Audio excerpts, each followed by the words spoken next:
sempat dijuluki strong woman karena sulit dikalahkan seteru hukumnya, nyatanya Nikita Mirzani hanya wanita biasa. Ia histeris saat kembali dijebloskan ke penjara dan menangis di depan wartawan usai menghadapi drama panas di meja hijau melawan Dito Mahendra, kekasih Nindi Ayunda. Niki geram bercampur sedih karena Dito yang tidak pernah menghadiri sidang mengajukan permohonan sidang online dan kemungkinan besar bakal dikabulkan majelis hakim. Apakah Dito takut bertatap muka dengan Niki di persidangan? Atau ia memang sengaja ingin menunjukkan bahwa status sosialnya lebih kuat daripada Niki? Benarkah Niki kembali mengajukan penangguhan penahanan lantaran ingin merayakan tahun baru bersama anak-anaknya? Jika Nikita Mirzani dijerat pasal pencemaran nama baik, Angel Elga terancam pasal penipuan dan penggelapan senilai 6 miliar. Pasca dilaporkan oleh Deoli Payumara, mantan kuasa hukumnya. Mengapa Tata Lim yang pernah menjadi manajer dan Osi Syaputra yang berteman baik dengan Angel justru berbalik membela Deolipa? Bersama saya, Maria Andromeda, kita akan mengulas jalan panjang Nikita Mirzani dan Deoli Payumara dalam mencari keadilan. Pemirsa, inilah berita artis ternama Barista.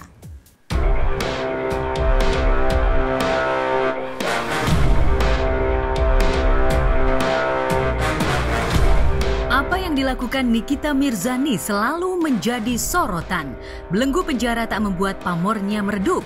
Justru di lingkaran tembok derita itulah cerita unik dan menarik tentang Niki terus-menerus menjadi perbincangan di media sosial dan hiburan.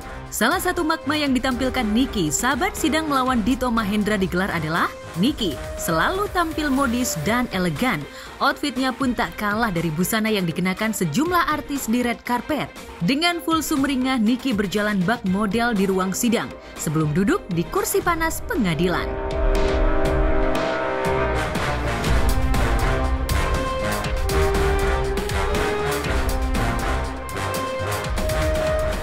Di akun Instagram Nikita Mirzani Mawardi _172 yang diduga dikelola oleh manajemennya, Niki memposting caption yang bikin sebagian netizen salut. Terusan panjang untuk persidangan? Kenapa enggak? Tampil cantik untuk persidangan? Kenapa enggak? Pakaian hitam terus? Kenapa enggak? Demikian caption yang ditulis Niki pasca tampil di ruang sidang Pengadilan Negeri Serang Senin lalu. Hari Kamisnya Niki tampil lebih kalem dengan setelan blazer abu-abu putih plus bandana berwarna cerah yang menghiasi rambutnya. Hai, aku Franka Surya. Aku mau komentarin gayanya Nikita Mirzani selama persidangan kemarin. Jadi Nikita itu kayaknya memilih gaya slick chick ya. Jadi dia tuh feminin, terus juga warnanya bisa dilihat awal-awalnya dia monokrom gitu. Jadi dia pengen mengesankan dirinya kalau dia tuh cewek yang smart dan juga rasional gitu ya. Jadi awal-awal tuh seperti itu ya. Jadi dia pilih gayanya yang elegan. Dia roknya juga selutut, terus dia pakai blazer. Kadang pun ketika dia tampil simple, dia pakai kemeja putih aja, itu juga crisp ya. Jadi kemejanya tuh simple tapi kelihatan tegas gitu. Nah, dia tuh kelihatan juga mulai serius lagi ngolah tampilan dia karena tahu ketika dia tampil itu semua mata memandang dia, jadi dia pengen tampil lebih maksimal lagi. Mungkin ada satu gaya di mana dia salah, dia pakai baju hitam tapi belahannya tinggi banget. Yang sebenarnya menurut aku pilihannya rada kurang pas ya, karena jadi distract ke kakinya. Itu aja sih yang menurut aku agak kurang ya. Memang sebaiknya ketika kita menjalani sidang, pakai bajunya tuh jangan yang terlalu mencolok gitu ya, terlalu mencolok atau distract hakim dan segalanya gitu ya. Jadi pilihan-pilihan awal tuh udah paling benar.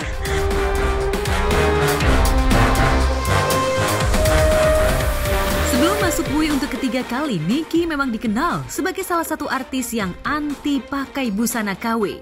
Lantas, berapa kisaran harga outfit yang dikenakan Niki di ruang sidang? Kalau yang mencolok memang ketika dia pakai kemeja yang beige color itu, bukan kemeja ya, setelan beige itu. Jadi dia tuh pakai kalung yang harganya sekitar 900 jutaan ya. Mereknya itu Hermes. Di situ kita lihat dia pengen tampil clean tapi tetap ada sentuhan fashionnya. Terus dia juga kemarin sempat pakai baju dress Celine, harganya sekitar hampir 30 jutaan ya. Kelihatannya dia formal, sleek gitu ya, chic ya, tapi juga mengesankan tidak terlalu serius-serius banget gitu ya. Jadi di situ kelihatan ada banyak logonya. Dia tampil seperti itu dan menurut aku itu juga bagus. Jadi nggak kayak serius sekali, tapi juga tetap menghormati sidang. Tampil dengan outfit berkelas membuat Niki semakin percaya diri. Tapi sebelum tampil di ruang sidang bak model, Niki tetap mengikuti SOP yang diterapkan ke Jari Serang. Dari sel tahanan, ia mengenakan rompi oranye seperti tahanan lainnya. Lantas, menuju ke Pengadilan Negeri Serang dengan mobil tahanan. Setelah itu, ia diberi waktu untuk istirahat di dalam sel yang ada di Pengadilan Negeri. Kesempatan itu digunakan Niki untuk mempermak penampilannya.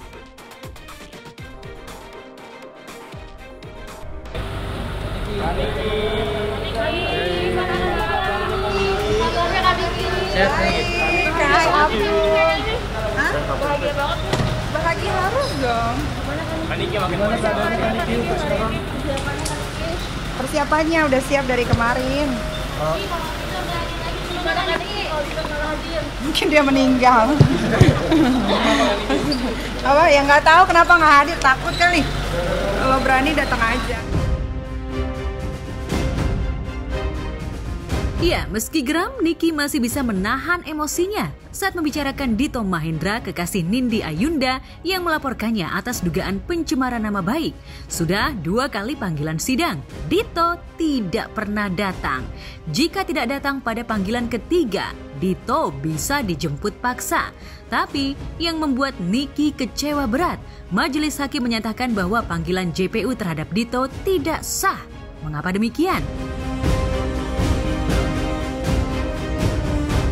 Alasan-alasan yang tadi disebutkan tadi, seperti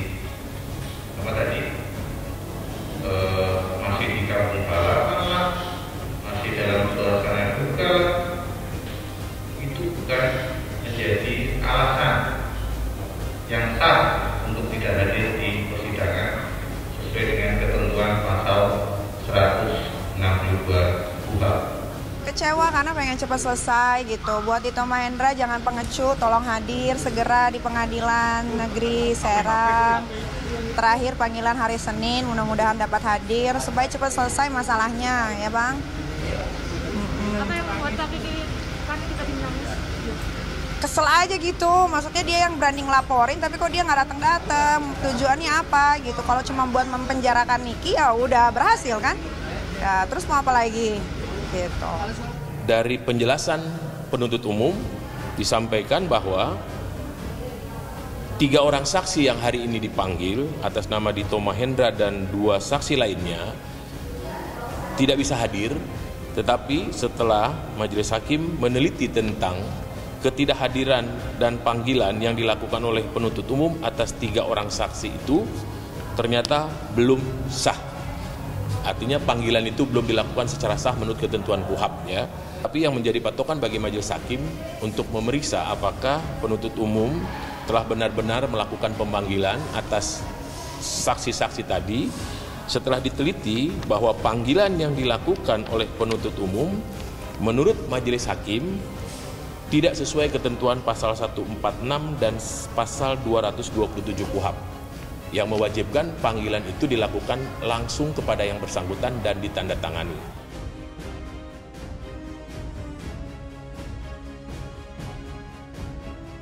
Sebagai praktisi hukum berpengalaman, kubu Niki merasa ada yang janggal dengan sikap JPU yang seolah gagal paham pada tata cara pemanggilan sidang yang sah untuk saksi dan pelapor. Benarkah kubu Niki mengendus adanya kong kali kong antara Dito dengan JPU? bukti nyata bahwa di sini ada upaya pembiaran, kalau saya lihat, dari saksi pelapor. Dan kedua, dan ini adalah sebuah potret, ya, potret yang tidak baik, contoh yang tidak baik untuk seluruh warga Indonesia, khususnya dari pihak pelapor atau korban yang merasa dirugikan tadi. Dia sudah berani melaporkan dan menyampaikan ada sebuah kerugian material, akan tetapi beliau sendiri tidak bertanggung jawab atas apa yang sudah dimulainya, atas apa yang sudah dilakukan. Memanggil dengan relas panggilan yang sah minimal 3 kali, ya. Tapi setelah diteliti oleh majelis hakim kan panggilan yang dilakukan tadi oleh jaksa belum sah. Artinya majelis hakim belum bisa melakukan ketentuan upaya panggilan paksa. Saya bisa menyampaikan statement bahwa sementara patokan majelis hakim untuk melakukan panggilan secara paksa tadi harus dengan relas panggilan yang sah. Sampai dengan hari ini, relas panggilan yang disampaikan kepada majelis hakim atas saksi-saksi itu kan masih belum sah. Nah, kalaupun nanti besok misalnya dilakukan panggilan secara sah, tapi majelis hakim sudah mengingatkan, lakukan panggilan secara sah, baru majelis hakim bisa melakukan atau melaksanakan ketentuan pasal 159 KUHP, memanggil paksa. Dalam keterangannya kepada majelis hakim, Dito tidak hadir karena tengah sakit DBD. Tentu saja kubu Niki tidak percaya alasan Dito. Di Instagramnya Niki menulis, "Gak datang-datang ke persidangan, kenapa ya? Katanya sakit DBD, Dito bakal dijemput." Panggilan ketiga dari KPK, tiba-tiba Dito sakit digigit nyamuk nakal dan tidak hadir juga sebagai saksi ke pengadilan Serang.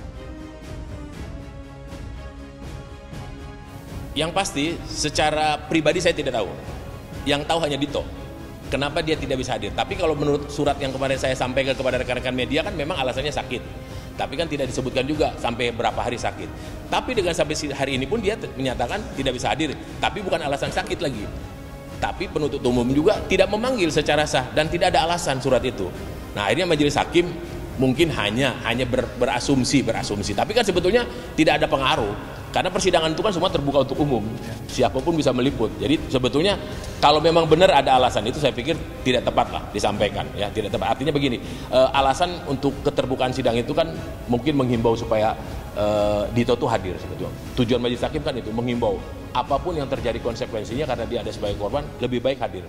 Iya, hakimnya masa ngomong gitu, nggak ada yang ngapa-ngapain kan di PN Serang, ada bapak polisi jaga, ada banyak sekali orang-orang yang jaga, emang mau diapain gitu kan. Mungkin dia takut karena panggilan KPK kan sudah ketiga, ya kan, jadi dia bingung gitu. Dia ketulah sama kelakuannya sendiri. Jangan pengecut lah. Jangan pengecut, jangan kalah sama perempuan. Ya udah ya. Iya, berani ngelaporin, berani jadi saksi dong. Ini harusnya hadir di persidangan. Ini seperti main-main saja. Lembaga peradilan dibuat main-mainan sama jaksa ini kalau begini. Iya, ya? Dito Mahendra kasih muka ke jaksa dong yang udah tahan aku, ya kan? Jangan kayak gini bikin malu.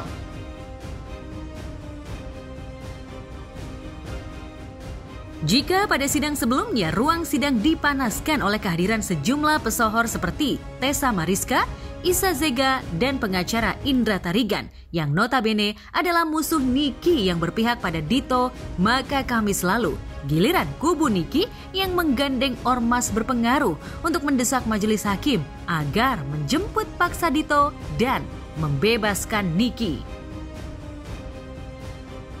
Demi dan atas nama keadilan, kalau memang negara kita masih ada, maka majelis hakim yang mulia harus terlebih dahulu mengambil sebuah keputusan untuk segera mempertimbangkan apa yang sudah dimohonkan oleh penasihat hukum dari saudara terdakwa.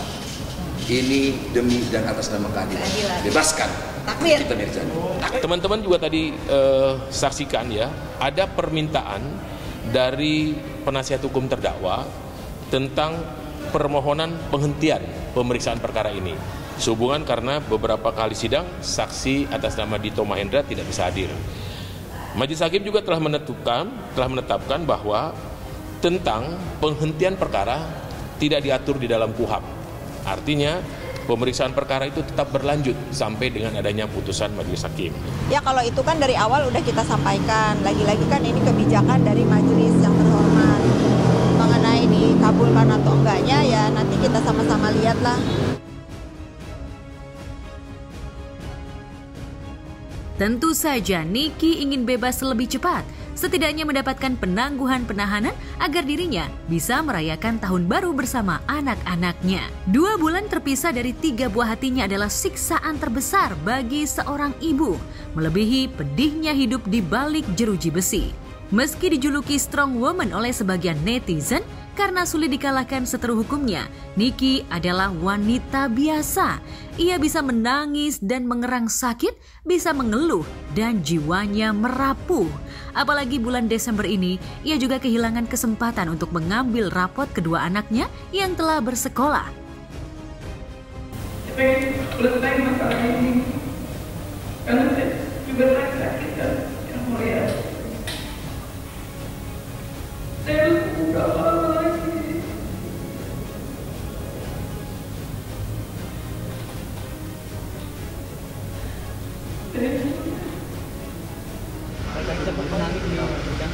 Nangis karena sakit. Leher ini nggak bisa nengok kiri, sakit banget. Sakit, nangis sakit. Terus enggak lah.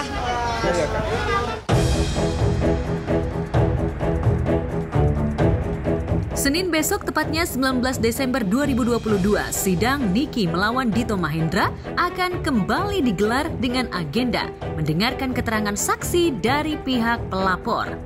Dito yang juga menjadi saksi pelapor dijadwalkan hadir.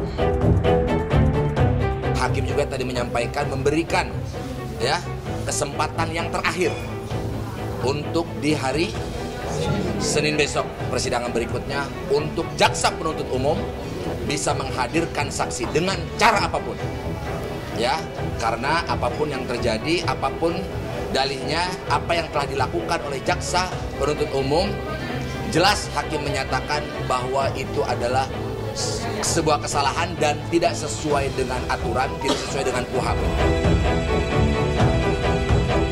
Namun saat kubu Niki tengah menyiapkan manuver hukum untuk membungkam kubu Dito, tiba-tiba saja mencuat isu yang bikin kubu Niki panas. Kabarnya, persidangan terbuka di Pengadilan Negeri Serang akan dilakukan secara online. Benarkah? Dito memohon kepada majelis hakim agar diperkenankan menjalani sidang online. Kepada penuntut umum, kinerja saudara dan diskusi saudara ditentukan dalam persidangan yang akan datang. Tempat tadi ada permintaan sidangnya tidak mau online. Oh ya, saya nggak mau online dong. Kan kita nggak pernah ketemu, harus ketemu dong, dekat-dekat ya kan. Jadi sidangnya tetap harus di Pengadilan Negeri sini. Ya kalau sidangnya di online kan lagi ngapain sidang-sidang? Udah digedok aja, udah langsung pulang bubar. Ngapain pakai sidang capek-capek semua begini. Alasannya apa dulu kalau saksi mau online? Ya kan? Nggak masuk akal menurut saya sendiri gitu. Kalau seorang Nikita Mirzani yang sudah dikepung berkali-kali, ditangkap lalu ditahan lalu didudukan di depan hakim pun berani, kenapa saudara Dito Mahendra nggak seberani Nikita untuk sekedar memberikan kesaksian? Jadi kita bisa sama-sama tahu semuanya kerugiannya apa. Kan ada beberapa pertanyaan juga yang akan kita ajukan. Rasanya lebih enak kalau face to face. Tapi kan tadi teman-teman dengar semua. Nikita tidak mau kalau kesaksiannya dilakukan secara online. Dan Nikita sudah menyatakan, ya penjarakan aja saya kalau kesaksiannya akan dilakukan online. Ini kan kasus sudah membuat geger se-Indonesia. Saya berharap sekali untuk saudara yang melaporkan Nikita gentle lah dan kasih muka lah kepada aparatur negara yang sudah benar-benar menegakkan keadilan buat dia. Sekali lagi menegakkan keadilan buat dia. Jangan sampai dimintain keterangan pun tidak berani datang atau dengan alasan apapun. Tadi Bang Haji sudah berkata, sudah bilang jangan takut, jangan khawatir. Ini teman-teman semua di sini ingin mengawal sidangnya Nikita agar kondusif. Sama seperti Nikita Mirzani, kasus hukum belum lepas dari bayang-bayang Angel Lelga. Setelah dibelit kasus kripto dan perseteruan panjangnya dengan Vicky Prasetyo mantan suaminya, Angel dilaporkan oleh Deo Lipa Yumara atas dugaan penipuan dan penggelapan. Benarkah Tata Lim dan Ozi Syahputra terlibat pada kasus penipuan dan penggelapan senilai 6 miliar itu?